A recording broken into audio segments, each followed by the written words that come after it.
We're going to start in Russia and in Moscow. The opposition leader Alexei Navalny has been buried. He was laid to rest at a cemetery in the last 90 minutes or so. This is all 2 weeks after his death was announced in a prison where he was serving a 19-year sentence. His parents were there, but his wife and children are abroad. His brother wasn't there either. He is on a wanted list.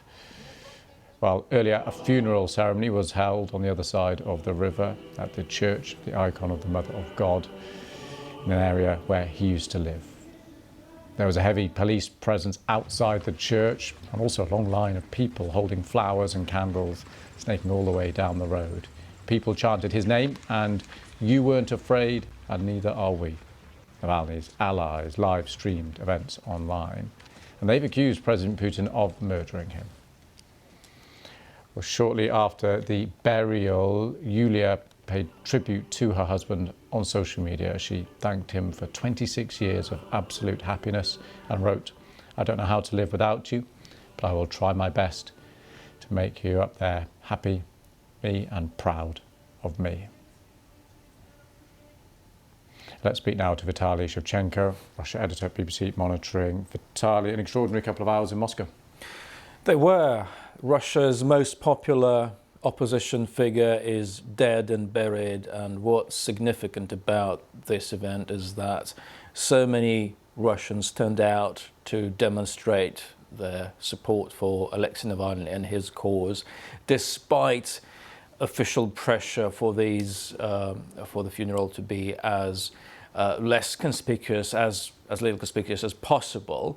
The big question now is what next for the Russian opposition. It's all but quashed, gone in Russia. Key associates of Alexei Navalny, including his wife, are abroad in exile. There's no organized political force within Russia that will be able to challenge Vladimir Putin in the presidential elections in 2 weeks' time. And the Kremlin, it appears, it did not see the funeral and the church service as enough of a threat. It allowed it to happen. As far as we know, there have been no arrests at these events, and those Russians are now going home after attending the funeral, and it's a dark day for Russian democracy. And were observers surprised that it was allowed to go ahead, that many people were allowed, or, as you just mentioned there, your assessment, the Kremlin made an assessment that it was fine? I would argue that the optics of arresting people at a church or at a funeral would be very bad for the Kremlin, whose ideology is so deeply rooted in what it calls traditional values, i.e. conservative values designed to appeal to Orthodox believers. So this is a scenario that the Kremlin was keen to avoid, and also the Kremlin, as far as we know, was desperate to make sure that this funeral does not become a rallying point for what's left of the opposition in Russia. But so far, as we speak, no arrests, and the people at the funeral, they chanted very critical slogans, including "Putin is a murderer," and they accused the authorities of killing Alexei Navalny. That was allowed to happen, and no arrests were made as far as we know. And what about the opposition now as we move forward? And give us a sense of how many people in Russia will have known about what happened just now.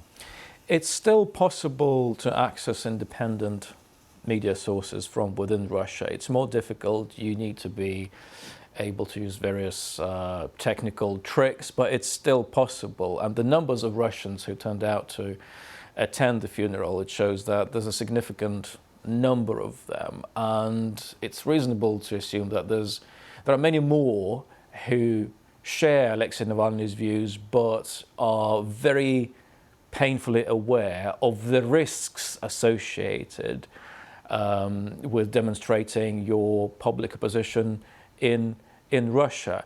Even gauging public opinion is very difficult in Russia. People have been arrested for voicing their views critical of the Kremlin's policies in opinion polls. So it's a very repressive atmosphere within Russia right now. Okay, Vitaly, stay there. Thank you very much for the moment. We're back with more analysis from you in a moment. We'll speak now to Natalia Pina, who's a Russian opposition activist and politician. Thank you very much for coming on the programme.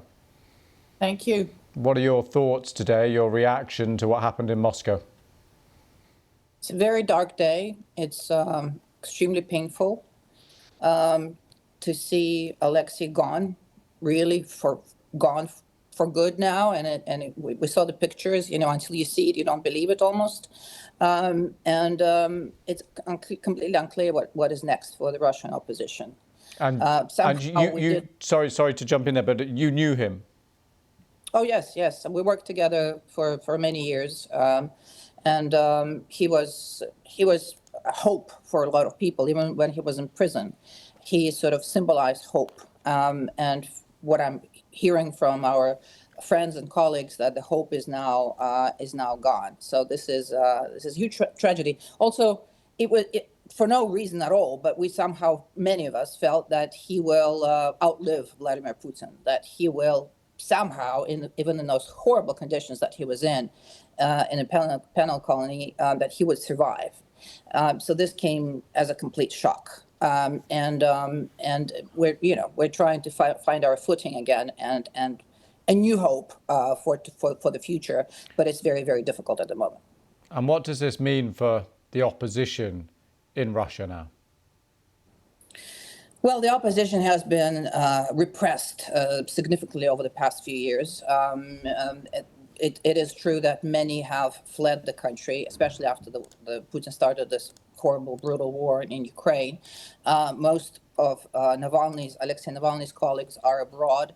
And so there's really no significant movement, no other leader other than Alexei, who is now gone, in Russia. So it's very hard to organize any protest. And it's unclear what happens next, unfortunately.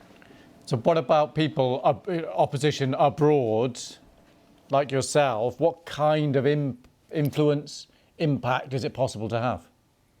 Very little, I'll be honest.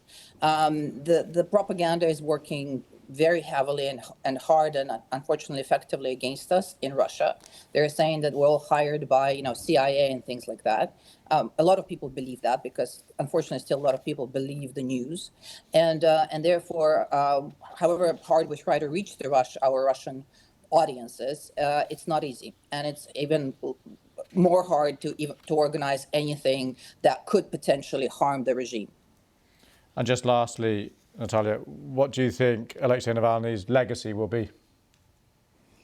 I think it will be a lasting legacy. I think his bravery will be something of a legend, and I think he will be valued in Russia. I think eventually, not at the moment, not so much, unfortunately, but I think he will hold his place in Russian history. We will see that in the future, in the coming decades.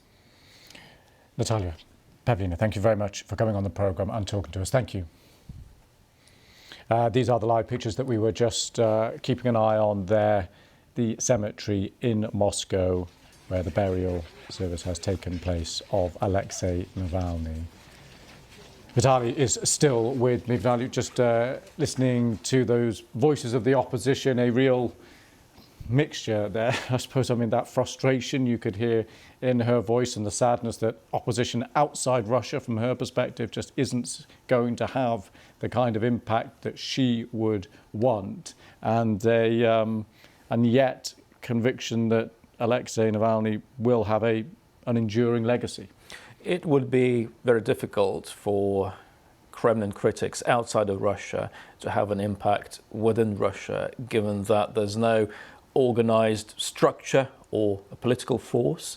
The Anti-Corruption Foundation, founded by Alexei Navalny, has been outlawed as extremist. So there's absolutely nothing. It's a barren landscape within Russia. And to give you an idea of how unprecedented what happened to Alexei Navalny, even in the Soviet Union after the death of Joseph Stalin, key dissidents known worldwide with big names such as Sakharov and Solzhenitsyn, they were allowed to live. They were sent into exile, but they still lived. So the death of Alexei Navalny harks back to the darkest days of Stalinism. Vitaly, thank you very much for your analysis. Thank you.